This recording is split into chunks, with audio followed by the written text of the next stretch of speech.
Hi, I got a Sailrite sewing machine, and I got the Deluxe package, which comes with a nice table. Set this up a few weeks ago. It's been working great, but there are a couple of things that I had to do to really get it working better, and I'll show you those. First thing I did is I took put some shims. Just had scraps of leather cut that shim up the table because it sits flush with the wood table. The sewing machine table fits flush with the wood table, but when it sits flush, this side plate doesn't slide out. It'll interfere with the table. So I just wanted to raise that up a little bit. So that's what that did. I suppose I could raise them here.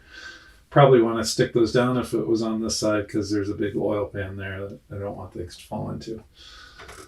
Second thing I did is there's a needle gauge here that's nice and laser etched, but and it's marked, quarter inch, half inch, 3/4 inch.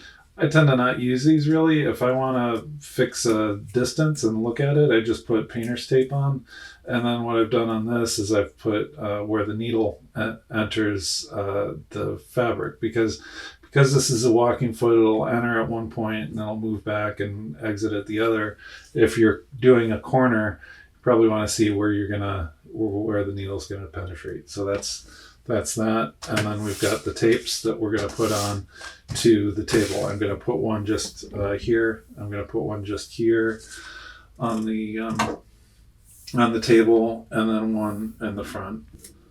So this is the right to left. Basically, we're just going to mark it from where the needle point is to about 2 feet. In this case, is where I'm going to cut it. So I'm going to cut this at 2 feet. And I'm just going to use these cutters. I find these cutters, because these bands are metal, it does take a little bit of a hefty scissors to cut these. And here is my one going from that needle. I'm also going to cut this side because I'm going to butt the one reading right to left and left to right, back to back. So I'll cut that right at the line. I take my carpenter square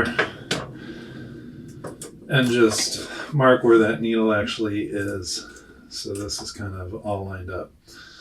Doesn't have to be super precise, but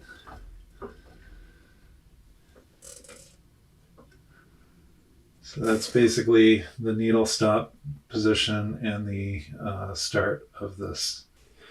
Okay, and I've got some painter's tape here to basically help with the alignment. I find these tapes are kind of pricey in terms of tape, so having a little guide in there is going to help with alignment. That's a good thing. So just stick that down there at some distance. A little crooked here. Fix that up. You could come in precisely along the whole thing and measure it. I think this is a pretty good spot here. And then I'm also going to mark the starting point of that tape just so it kind of drops into place. So I've got the needle there. I'm just pushing up against that. Actually, I'll push up from this side. I'll just push against that, and then I'll have the starting point correctly marked here. Okay, so I'm ready to come in with the tape right there. Set there. So that is our one side. Take the tape off, and there we've got a ruler that starts at the needle mark. Double check we got that right. Ooh, perfect. All right. So that is the left to right. Okay, so you can see we've got some extra tape here. You can do a few things with this. One is you can just use this anywhere pretty much. If you are starting, let's say you want to start at 0, you can take a white Sharpie or white paint pen and just paint over the, whatever part you're at. And now you've got a whole nother ruler you can use for another spot. Maybe you can stick it on top of a machine or whatnot. These things are just so handy that, it's pretty much goes anywhere. All right, so we've got rulers at the front. We've got them on the top. So look at that. We even had some leftover. I showed you. You can just remark that. And you can put it on the top of your sewing machine or wherever else you need some tape.